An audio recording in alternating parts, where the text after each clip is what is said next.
નમસ્કાર વિદ્યાર્થી મિત્રો, ધોરણ 10ના સંસ્કૃત વિષયની અંદર હવે આપણે જે ચેપ્ટરો રદ કર્યા છે એ ચેપ્ટરો આપણે પાછળથી ભણીશું. કારણ કે હવે આપણે માત્ર ને માત્ર 2 ચેપ્ટરો ભણી લઈએ એટલે આપણો કોર્સ પતી જશે. ચેપ્ટરોનો ગ્રામરના 2-3 ટોપિકો બાકી છે. આઈ થિંક સંખ્યા ઉપપદ આપણે ભણ્યા છીએ એટલે હવે છેલ્લે સંખ્યાપદ અને સંધિ અને સમાસ આ 3 વસ્તુઓ આપણે બાકી છે. 2 ચેપ્ટરો 19મું અને 20મું પૂરું કરશું એટલે આપણો કોર્સમાં જે ચેપ્ટરો બાદ કરેલા છે એમાંથી આપણે માત્ર ને માત્ર બાકી તો 16, 17 ને 18 3 જ રહેશે. અને એ પણ આપણે બોર્ડમાં આ ચેપ્ટરોને બાદ કરેલા છે એટલે આપણે એને ભણવાના તો છે જ, પણ તૈયારી આપણે જે ચેપ્ટરો બોર્ડમાં અભ્યાસક્રમમાં રાખેલા છે એની કરીશું. તો એમાં આ એક ચેપ્ટર છે સત્યમ મયુરઃ 19મું નાટક. નાટ્યખંડ છે પણ આ પ્રહસન પ્રકાર છે. પ્રહસનની અંદર પ્રહસન જે છે એ સંસ્કૃતના જે 10 રૂપકો છે એમાંથી આ એક પ્રહસન એ એક રૂપક છે. અને એ પ્રહસન એટલે એકાંકી હોય છે. આ એક નાટ્ય 1 અંકનું નાટક હોય. એકાંકી કોને કહેવાય તો કે જેની અંદર 1 અંક હોય. અંક એટલે વિભાગ કે જે એક જ અંકમાં પતી જતું હોય એને એકાંકી કહેવાય. તો એવું આ સત્યમ મયુરઃ નાટક, એ નાટક આપણે સમજવાનું છે. હવે તમે વિચારો, નાટ્યખંડની અંદર આપણે 4 ચેપ્ટરો છે અને એમાંથી આપણે 14મું બાદ કરી દીધું છે. આપણે ભણ્યા તો છીએ પણ બોર્ડની એક્ઝામમાં એને અભ્યાસક્રમમાંથી આ વર્ષ માટે રદ કરેલું છે. માટે હવે તમારે માત્ર ને માત્ર 3 ચેપ્ટરોમાંથી 16 માર્ક્સનું પૂછાવાનું છે. હવે 3 ચેપ્ટરો તમે તૈયાર કરી નાખો પાક્કા તો તમારા 16 માર્ક્સ પૂરેપૂરા આવી જાય. નાટ્યખંડ સેક્શન સી પેપરની અંદર, અને એની અંદર ચેપ્ટર નંબર 4, 8 અને 19. એમાં જો આપણે 19મું ચેપ્ટર ભણવા જઈ રહ્યા છીએ. તો ચાલો સૌથી પહેલાં એની પ્રસ્તાવના. ઉપરનું ગુજરાતી વાંચશો એટલે આ પાઠની અંદરથી આવતી ટૂંકનોંધ, આ પાઠમાં શું પૂછાવાનું છે, આ પાઠમાંથી શું તૈયાર કરવાનું છે એના વિશે આપણને માહિતી મળી રહે છે. એટલા માટે આપણે પહેલાં ગુજરાતી વાંચીશું ને પછી પાઠને સમજવાનો પ્રયત્ન કરીશું. સંસ્કૃત રૂપકોના 10 પ્રકાર છે. તેમાંનો એક પ્રકાર પ્રહસન છે. આ પ્રહસન એકાંકી હોય છે અને તેનું કથાવસ્તુ 1 દિવસ પૂરતું મર્યાદિત હોય છે. સંસ્કૃત સાહિત્યમાં આવા જે અનેક પ્રહસનો રચાયા છે તેમાંથી સૌથી વધારે પ્રસિદ્ધિ ભગવત જુકીયમ નામના પ્રહસનને મળી છે. કેટલાક વિદ્વાનોના મતે આના રચયિતા બોધાયન નામના કવિ છે, જ્યારે કેટલાક વિદ્વાનો આ રચના કોઈ અજ્ઞાત કર્તાની છે એમ માને છે. આનો રચનાકાળ લગભગ ઈસવીસનની 4th સદીનો છે. પ્રસ્તુત નાટ્યાંશ આ ભગવત જુકીયમ પ્રહસનમાંથી સંપાદિત કરીને લેવામાં આવ્યો છે. એક તમારે જોડકામાં પૂછાય છે કર્તા અને કૃતિ, તો એમાં કદાચ પૂછી શકે કે ભાઈ સત્યમ મયુરઃ એ કયા બુકમાંથી લેવામાં આવ્યું છે. તો એનો મૂળ ગ્રંથ છે ભગવત જુકીયમ, જે નાટકના સ્વરૂપમાં હોય છે. 1 દિવસનું હોવાના કારણે એકાંકી કહેવાય છે અને પ્રહસન રૂપક તરીકે ગણાય છે. જેના રચયિતા બોધાયન છે. બોધાયનનું ભગવત જુકીયમ અને એમાંથી આ સત્યમ મયુરઃ પાઠ લેવામાં આવ્યો છે, જેની રચના બોધાયન દ્વારા ઈસવીસન 4th સદીમાં થઈ હોય તેવું માનવામાં આવી રહ્યું છે. હવે પાઠની અંદર શું આવે છે એ કહેવા માંગે છે કે ગરીબ પરિવારમાં જન્મેલો શાંડિલ્ય સરળતાથી ખાવાનું મળી રહેશે એવી ભાવનાથી ઘર છોડી દે છે અને બૌદ્ધ સાધુ બની જાય છે.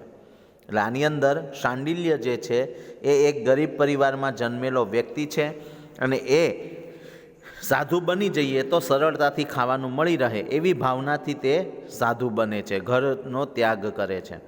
પરંતુ અહીં તો વારંવાર ઉપવાસ કરવાના હોવાથી હવે આ શાંડિલ્ય બૌદ્ધ સાધુનો વેશ છોડી દઈ એક પહોંચેલા યોગી સાધુનો શિષ્ય બને છે. હવે જૈન બૌદ્ધ ધર્મની અંદર તો કેવું હોય કે વારંવાર ઉપવાસ કરવાના આવે, તો ઉપવાસમાં તો ભૂખ્યું રહેવાનું થાય. એટલે શાંડિલ્ય બૌદ્ધ સાધુનો વેશ છોડી દે છે અને એક પહોંચેલા બહુ સિદ્ધ યોગી સાધુ હતા એનો શિષ્ય બની જાય છે. પણ અહીં પણ તેને તો ખાવામાં જ રસ હોય છે, પણ એના આ ગુરુ સતત ભણવાની ફરજ પાડતા હોય છે. રોજ ભિક્ષા લેવા માટે નગરમાં આવતા આ ગુરુ શિષ્ય એક દિવસ સમય કરતાં વહેલા નગરમાં આવી ચઢે છે. સમયની કિંમત જાણનાર ગુરુ પોતાના શિષ્યને આ સમય દરમિયાન રસ્તામાં આવેલા એક બગીચામાં બેસીને થોડું ભણી લેવાનું કહે છે. બંને જણ બગીચામાં પ્રવેશ કરે છે તે સમયનું દ્રશ્ય આ નાટ્યાંશમાં છે. સાંડિલ્યની બહાનાબાજી હાસ્ય પેરસે છે.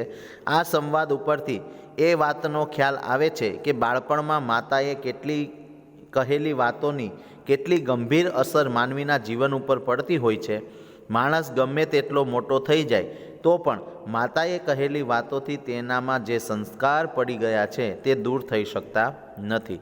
વળી વિદ્યા શા માટે ભણવી જોઈએ એ પ્રશ્નનો ઉત્તર પણ અહીં આવતા સંવાદોમાંથી આપણને મળી રહે છે. આમાં ઘણા નથી વિદ્યાર્થીઓ આપણને ઘણા એમ કે ભણે શું ફાયદો, ભણવાથી શું ફાયદો થશે, હવે બહુ ભણ્યા, હવે બહુ ભણવું નહીં, આવું બધું જે કરે છે ને એના માટે પણ આ પાઠ ઉપયોગી છે કે ભણવાથી શું ફાયદા થાય છે, વિદ્યાનું શું મહત્ત્વ છે, વિદ્યા શા માટે ભણવી જોઈએ, આ બધી બાબતોના અહીંયા પ્રશ્નોના જવાબ આપણને આ પાઠમાંથી મળી રહે છે. હવે બોર્ડની માટે તમને જો હું તૈયાર કરવાની વાત કરું તો આ ચેપ્ટરની અંદરથી સૌથી પહેલું તો ભાષાંતર પછી ગુજરાતી પ્રશ્નો, સંસ્કૃત પ્રશ્નો અને ટૂંકનોંધ. હવે ટૂંકનોંધ જે છે ને એ આમાં ક્યાંય ટૂંકનોંધ તમને સ્વાધ્યાયમાં ક્યાંય ટૂંકનોંધ જોવા મળશે નહીં, પણ આમાં એક ગુજરાતી પ્રશ્ન છે કે ભાઈ સાંડિલ્યએ કરેલું બગીચાનું વર્ણન. જો પ્રશ્ન નંબર ગુજરાતી પ્રશ્ન નંબર 3 સાંડિલ્યે કરેલું ઉદ્યાનનું વર્ણન લખો, તો એ તમારે ટૂંકનોંધ તરીકે પૂછાય છે. તો સૌથી પહેલાં તો ટૂંકનોંધ એ પ્રશ્ન છે એને તમે જો ગુજરાતી પ્રશ્ન તરીકે પૂછાઈને જવાબ લખો તો એ 2 માર્ક્સ મળે, પણ ટૂંકનોંધમાં તમે એટલું જ લખો જે તમે ગ્રાઇડમાંથી તૈયાર કરો એ પ્રશ્નનો ગુજરાતી જવાબ જે છે ગ્રાઇડમાં આપેલો એટલો જ તૈયાર કરો તો એના 2 ના મળે. એના માટે તમારે પ્રસ્તાવના અહીંયાથી લેવી પડે અને પછી તમારે એનું વર્ણન કરવું પડે બગીચાનું. ઓકે, તો હવે આપણે પાઠની અંદર પ્રવેશ કરીએ. સૌથી પહેલાં તો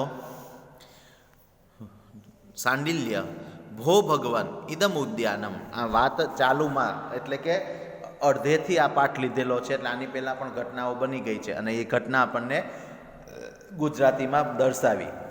કઈ હતી તો કે ભાઈ આ સાંડિલ્ય છે એ ગરીબ ઘરનો છોકરો હોય છે અને સરળતાથી ખાવાનું મળી રહે એટલા માટે એ સાધુ બની જાય છે, પણ બૌદ્ધ સાધુ બન્યો તો એટલે બૌદ્ધ ધર્મની અંદર ઉપવાસ કરવાના વધારે હોવાથી તે બૌદ્ધ સાધુનો વેશ છોડી દે છે અને એક પહોંચેલા સિદ્ધ યોગી છે એ યોગીનો તે શિષ્ય બની જાય છે.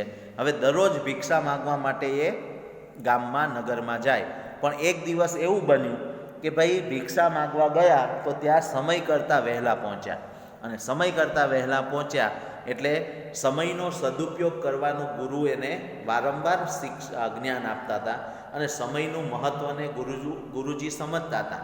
એટલા માટે એ સિદ્ધ યોગીએ પોતાના શિષ્ય સાંડિલ્યને કહ્યું કે આજે આપણે રોજ કરતાં વહેલા પહોંચી ગયા છીએ તો આ નગરનો જે બગીચો છે એ બગીચામાં બેસી આપણે થોડું ભણી લઈએ, હું તને થોડું જ્ઞાન પીરશું. હવે ઓલાને તો ભણવામાં તો રસ જ નહોતો, કારણ કે એને તો ખાવામાં જ ઇન્ટરેસ્ટ હતો, છતાં પણ હવે પરાણે સમય કરતાં વહેલા આવ્યા છે એટલે ખાવાનો તો સમય પહેલાં મળે એમ હતું નહીં, એટલા માટે એ ભણવા માટે તૈયાર તો થવા માટે જે બહાનાબાજી કરે છે એ બગીચાની અંદર પ્રવેશવાની ને એ વિશેનો અહીંયા આ પાઠ પ્રસ્તુત છે. એની જે બહાનાબાજીઓ છે એ બહાનાબાજીઓ અહીંયા હાસ્ય ઉત્પન્ન કરે છે. તો સાંડિલ્ય બગીચામાં પ્રવેશવાના સમયે સાંડિલ્ય કહે છે, અરે ભગવાન એટલે અરે સંત સાધુ, અરે ભગવાન ઇદમ ઉદ્યાનમ, આ રહ્યો બગીચો. પરિવ્રાજક, એ પરિવ્રાજક કોણ છે તો કે સાંડિલ્યના ગુરુ, જે સિદ્ધ યોગી, આગળ પ્રસ્તાવનામાં જેનું સંબોધન થયું છે ને સિદ્ધ યોગી, એનું નામ પરિવ્રાજક છે. તો પરિવ્રાજક કહે છે પ્રવિશ અગ્રત, શાંડિલ્યને કહે છે અગ્રત પ્રવિશ, તું પહેલા પ્રવેશ કર. શાંડિલ્ય કહે છે ભગવાન એવ પુરત પ્રવિશતુ અહમ પૃષ્ઠત પ્રવિશામી, તમે હે ભગવાન તમે જ, કારણ કે આ ભગવાન શબ્દ છે ને એ માનવાચક શબ્દ છે, પોતાના ગુરુ માટે ભગવાન શબ્દ વાપર્યો છે કે હે ભગવાન, ગુરુજીને ભગવાન કહીને સંબોધ્યા છે કે હે ભગવાન તમે જ પહેલાં પુરત, પુરત એટલે આગળ, તમે આગળ પ્રવેશ કરો, અહમ પૃષ્ઠતઃ પ્રવિશામી, હું પાછળથી પ્રવેશ કરું છું. મતલબ કે તમે પહેલાં પ્રવેશો, હું પાછળથી પ્રવેશ કરું છું. પરિવ્રાજક કિમર્થમ, પરિવ્રાજકે કહ્યું શાંડિલ્યને કે શા માટે હું પહેલાં પ્રવેશું તું નહીં? તો શાંડિલ્ય કહે છે કે પૌરાણિક્યા મમ માતુઃ શ્રુતમ અશોક પલ્લવાંતર નિરુદ્ધો વ્યાઘ્ર પ્રતિવસતી તત્ ભગવાનેવ પુરતઃ પ્રવિશતુ અહમ પૃષ્ઠતઃ પ્રવિશામી. હવે એને બાનાબાજી કરે છે, એમ કરીને એમ કે ભાઈ જે થોડો ટાઈમ પાસ થાય. આપણે ઘણી વખત નથી ક્લાસની અંદર ભણતા હોઈએ ને ત્યારે એક બે એવા કોમેન્ટો મૂકી દે કે જે થોડોક લેક્ચર ઓછો થયો હોય એમ કરીને કોમેન્ટો પાસ કરનારા પણ આપણે હોય છે શાંડિલ્ય જેવા ક્લાસની અંદર. તો એવી જ રીતે અહીંયા શાંડિલ્ય કહે છે, પરિવ્રાજકે પૂછ્યું શા માટે એવું કે હું પહેલાં પ્રવેશું તું પાછળથી? તો શાંડિલ્યએ જવાબ આપ્યો કે પૌરાણિક્યા મમ માતુઃ, પૌરાણિક્યા પુરાણોને જાણનારી, પુરાણ ગ્રંથો જે છે એ પુરાણોને જાણનારી એવી મમ માતુઃ મારી માતા પાસેથી, માતૃ શબ્દની તૃતીયા છે અહીંયા, ના સોરી પંચમી છે, માતુઃ શ્રુતમ માતા પાસેથી મેં સાંભળ્યું છે કે અશોક પલ્લવાંતર, અશોક વૃક્ષના પાંદડાઓની પાછળ નિરુદ્ધ છુપાયેલો વ્યાઘ્ર વાઘ પ્રતિવસતી વાઘ રહે છે. પૌરાણોને જાણનારી એવી મારી માતા પાસેથી સાંભળ્યું છે કે અશોક, અશોક એટલે આસોપાલવ, અશોક પલ્લવ આસોપાલવના પાંદડાઓની પાછળ છુપાઈને વાઘ રહે છે. તેથી ભવાનેવ પુરતઃ પ્રવિશતુ, તમે જ પહેલાં પ્રવેશ કરો, અહમ પૃષ્ઠતઃ પ્રવિશામી, હું પાછળથી પ્રવેશ કરું છું. પરિવ્રાજક કહે છે બાઢમ, આ બાઢમ છે ને એનો અર્થ થાય ભલે, પ્રવિશતિ પરિવ્રાજક પહેલાં પ્રવેશ કરે છે, તતઃ પ્રવિશતિ શાંડિલ્ય, અને ત્યારબાદ શાંડિલ્ય પ્રવેશ કરે છે. શાંડિલ્ય અવિહા, અવિહા એટલે ઉદ્ગાર પ્રત્યય છે કે અરે બાપરે, વ્યાઘ્રેણ ગૃહિતોસ્મી, અરે વાઘે મને પકડ્યો. હવે એ અંદર પ્રવેશ, બગીચામાં પ્રવેશ કરતાં કરતાં પણ બાનાબાજી કરે છે. હવે થોડોક તો ટાઈમ પાસ થયો પણ પછી પાછો પરિવ્રાજક પ્રવેશ્યો એટલે પાછળથી શાંડિલ્યએ તો પ્રવેશવું પડે, એટલે એ પોતે પાછળથી પ્રવેશ કરે છે પણ ત્યાંય પાછો બાનાબાજી, અરે રે વાઘે મને પકડ્યો, મોચયથ મામ વ્યાઘ્ર મુખાત, અરે મને વાઘના મુખમાંથી છોડાવો, અનાથ ઇવ વ્યાઘ્રેણ ખાદિતોસ્મી, અરે હું અનાથ હોઉં એવી રીતે આ વાઘ મને, વાઘ દ્વારા હું ખવાઈ જઈ રહ્યો છું. ઇદમ ખલુ રુધિરમ પ્રસ્રવતી કંઠાત, જુઓ આ એના કંઠમાંથી લોહી વહી રહ્યું છે. મતલબ કે મને પગેથી વાઘે પોતાના મુખમાં પકડી લીધો છે, મને વાઘના મુખમાંથી છોડાવો, આ હું સાવ અનાથ હોઉં એવી રીતે આ વાઘ મને ખાઈ રહ્યો છે. તો જુઓ આ ખરેખર તેના મુખ કંઠેથી લોહી પ્રસ્રવતી વહી રહ્યું છે. પરિવ્રાજક જોઈને કહે છે શાંડિલ્ય ન ભેતવ્યમ ન ભેતવ્યમ, ભી ભયે, ભી ધાતુ છે ભયના અર્થમાં, અને ભેતવ્યમ એ એનું તવ્ય ઇતવ્ય વિદ્યાર્થ કૃદંતનું રૂપ છે. ભેતવ્યમ તારે ડરવું, ન ભેતવ્યમ એટલે તારે ડરવું જોઈએ નહીં, ભેતવ્યમ એટલે ડરવું જોઈએ, અને ન ભેતવ્યમ એટલે ડરવું જોઈએ નહીં, ડરવું જોઈએ નહીં. મયુરઃ ખલુ એષઃ, અરે આ તો મોર છે, આ એષઃ એટલે આ, ખલુ એટલે ખરેખર, મયુરઃ મયુર એટલે મોર, આ ખરેખર મોર છે. શાંડિલ્ય સત્યમ મયુરઃ, આપણા પાઠનું શીર્ષક, જો પાઠનું શીર્ષક શું છે? સત્યમ મયુરઃ. એટલે અહીંયા કહે છે સાચે મોર છે, પરિવ્રાજક કહે છે, શાંડિલ્ય શું કહે છે? સાચે મોર છે. પરિવ્રાજક કહે છે અથ કિમ, એમાં શું? સાચે જ મોર છે. સત્યમ મયુરઃ, સાંડિલ્ય કહે છે યદિ મયુર ઉદ્ઘાટયામી અક્ષિણી, જો ખરેખર મોર હોય તો હું મારી આંખો ખોલું છું.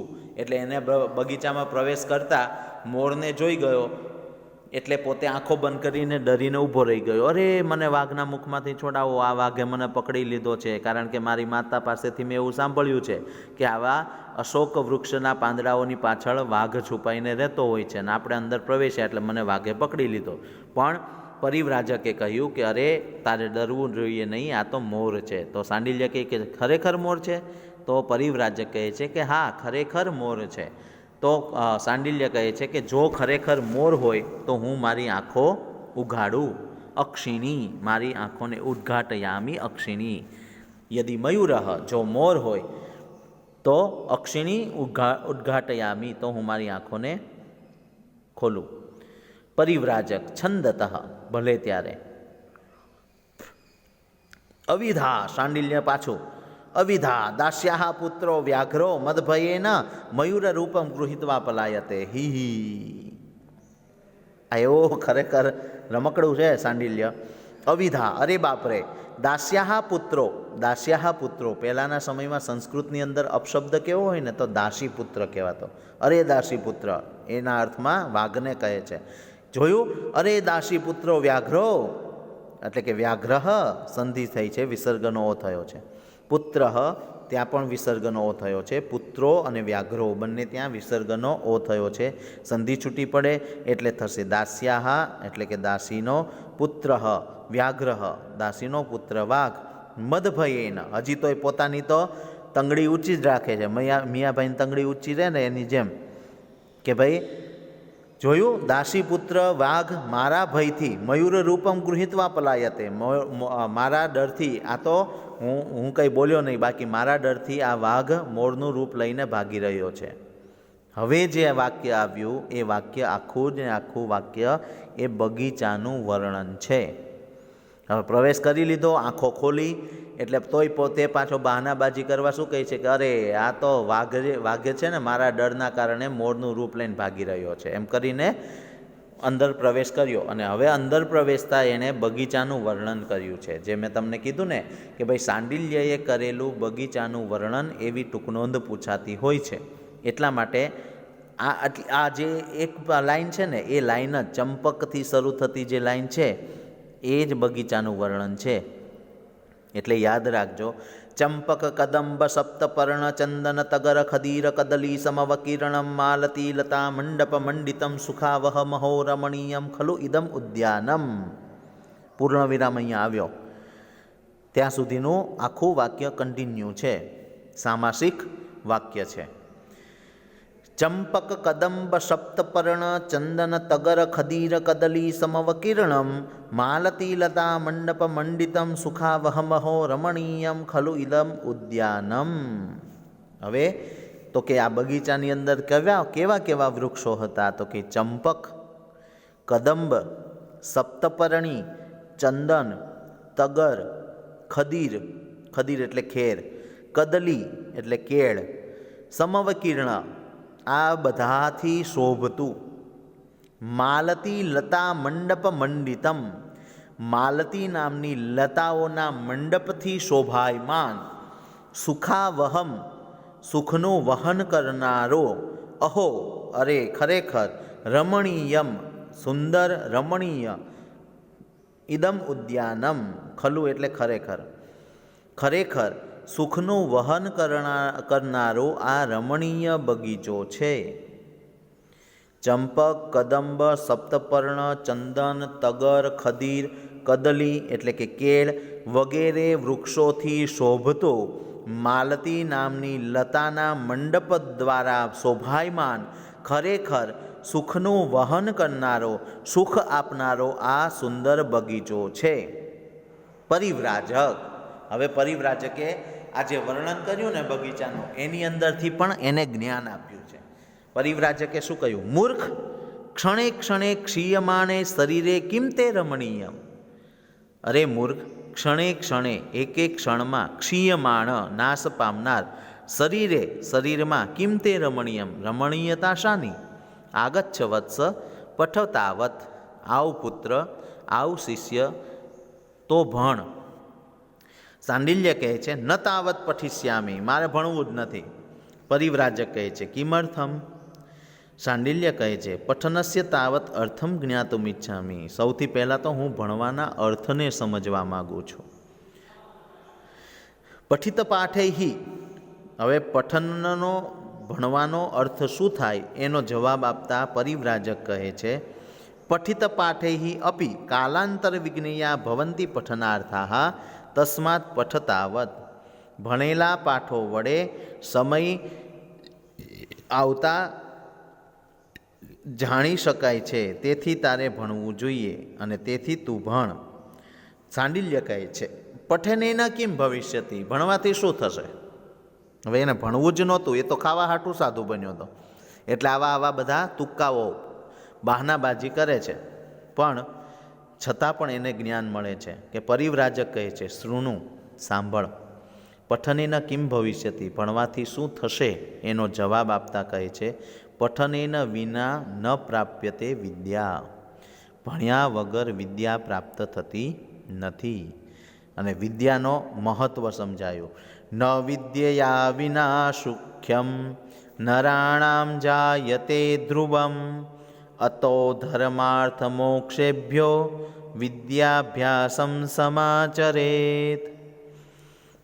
વિદ્યા ભણ્યા વગર, ભણવાથી શું થશે તો એનો જવાબ આપ્યો કે ભણ્યા વગર વિદ્યા પ્રાપ્ત થતી નથી. અને ન વિદ્યયા વિના સૌખ્યમ નરાણામ જાયતે ધ્રુવમ, નરાણામ એટલે મનુષ્યોને વિદ્યા વગર સુખ પ્રાપ્ત થતું નથી. ઇતિ નિશ્ચય, તે નિશ્ચિત છે. ધ્રુવમ એટલે નિશ્ચિત. વિદ્યા વગર મનુષ્યોને સુખ પ્રાપ્ત થતું નથી, તે નિશ્ચિત છે. અતઃ માટે ધર્માર્થ મોક્ષેભ્યો, ધર્મ અર્થ અને મોક્ષ માટે વિદ્યાભ્યાસમ સમાચરેત, વિદ્યાભ્યાસ કરવો જોઈએ. ઓકે, તો આ વાત થઈ આપણે ચેપ્ટર સત્યમ મયુરઃ, 19મો ચેપ્ટર નાટ્યખંડ, જેની અંદરથી સ્વાધ્યાયમાં સાંડિલ્ય ઉદ્યાન કસ્માત ભયમ અનુભવતી વ્યાઘ્રાત ક્ષણે ક્ષણે ક્ષીયમાણે શરીરે કેન વિના જનાનામ સૌખ્યમ વિદ્યયા પુરતઃ શબ્દનો વિરોધાર્થી પૃષ્ઠતઃ સાંડિલ્યસ્ય કંઠાત રુધિરમ પ્રસ્રવતી, કંઠમાંથી પંચમી વિભક્તિ ત્યાં મૂકવી પડશે. વ્યાઘ્રહ મયુરરૂપમ ગૃહીત્વા પલાયતે, ગ્રહણ કરીને, વાઘનું રૂપ લઈને. યદિ મયુરઃ ઉદ્ઘાટયામી અક્ષિણી, અત્ર અક્ષિણી શબ્દસ્ય સ્થાને ઉચિતમ શબ્દમ કિમ? નેત્રે. અક્ષિણી શબ્દની જગ્યાએ નેત્ર શબ્દમાંથી ઉચિત શબ્દ મૂકવો હોય તો કયો મુકાય? તો નેત્રે. નેત્રમ, નેત્રે, નેત્રાણી. અક્ષિણી એ અક્ષિણી અક્ષિણય, આવી રીતના અક્ષિણી શબ્દના રૂપો બને. જ્યારે નેત્રમ, નેત્રે, નેત્રાણી, નેત્રમ નપુંસકલિંગમાં છે, જ્યારે અક્ષિણી એ અક્ષિણ શબ્દ છે અને એનું એ ત્યાં દ્વિવચન છે. અહીંયા નેત્રે એ પણ દ્વિવચન મૂકવું પડશે. પછી સંસ્કૃત પ્રશ્નો, ગુજરાતી પ્રશ્નો, અને ગુજરાતી પ્રશ્નમાં જે ત્રીજો છે સાંડિલ્યએ કરેલો બગીચાનું વર્ણન કરો, એ ટૂંકનોંધમાં પૂછાય છે.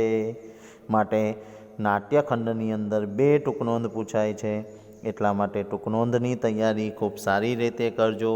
100% આ ટૂંકનોંધ આવવી, આ પરીક્ષામાં 99% ટૂંકનોંધ પૂછાશે જ.